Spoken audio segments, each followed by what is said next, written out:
इतनी कथा कह 8वीं पुतली तारामती राजा भोज से बोली, सुना राजन, ऐसे थे हमारे राजा विक्रमादित्य, जो किसी भी अनजान व्यक्ति के दुख को अपना दुख समझकर उसे दूर करने के लिए खुद को पूरी तरह उसमें झोंक देते थे।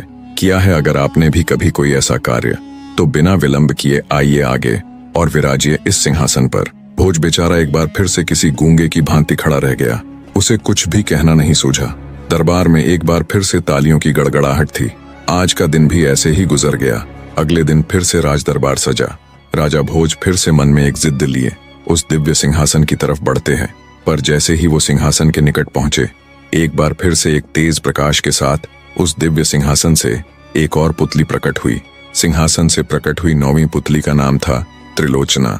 त्रिलोचना ने भी राजा भोज को सिंहासन पर बैठने नहीं दिया और उन्हें अयोग्य बताते हुए राजा विक्रमादित्य के जीवन से जुड़ी एक और कथा का बखान करना प्रारंभ किया। तो सुनिए राजन, किसी रोज राजा विक्रमादित्य के हरकारे गश्त पर थे। तभी उन्हें एक निर्धन व्यक्ति दिखाई दिया, जिसके चेहरे पर डर और चिंता के भाव थे। उस निर्धन व्यक्ति के पास बहुत सारा धन था। हरकारों ने तुरंत उस संदिग्ध व्यक्ति को चोर समझकर पकड़ लिया और उसे राजा विक्रमादित्य के समक्ष पेश किया और बोले, महाराज, ये व्यक्ति चोर है। इसके पास बहुत सा चोरी का धन था, जिसे लेकर ये नगर से बाहर जाने के फिराक में था। हमने जब इसके हाव भाव देखे तो कुछ असहज लगने पर हमने इसकी तलाशी ली, जिसमें इसके पास बहुत सारा धन मिला है।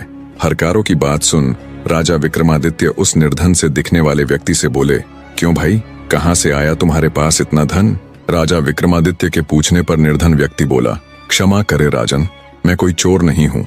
दरअसल नगर की एक धनवान शादीशुदा औरत के साथ उसका प्रेम प्रसंग चल रहा है। उसी स्त्री ने मुझे ये सारा धन देकर नगर के बाहर बने चबूतरे पर रुकने के लिए कहा था। उस स्त्री की योजना ये थी कि वो अपने पति को धोखे से मृत्यु के घाट उतारकर नगर के बाहर उसके पास आ जाएगी। फिर वो दोनों मिलकर कहीं दूर जाकर आराम से अपना जीवन व्यतीत करते। निर्धन नवयुवक की बात सुन राजा विक्रमादित्य को बड़ा कौतुक हुआ। उन्होंने अपने हरकारों को तुरंत आदेश दिया और उस व्यक्ति के बताए पते पर जाकर सच्चाई का पता लगाने के लिए कहा।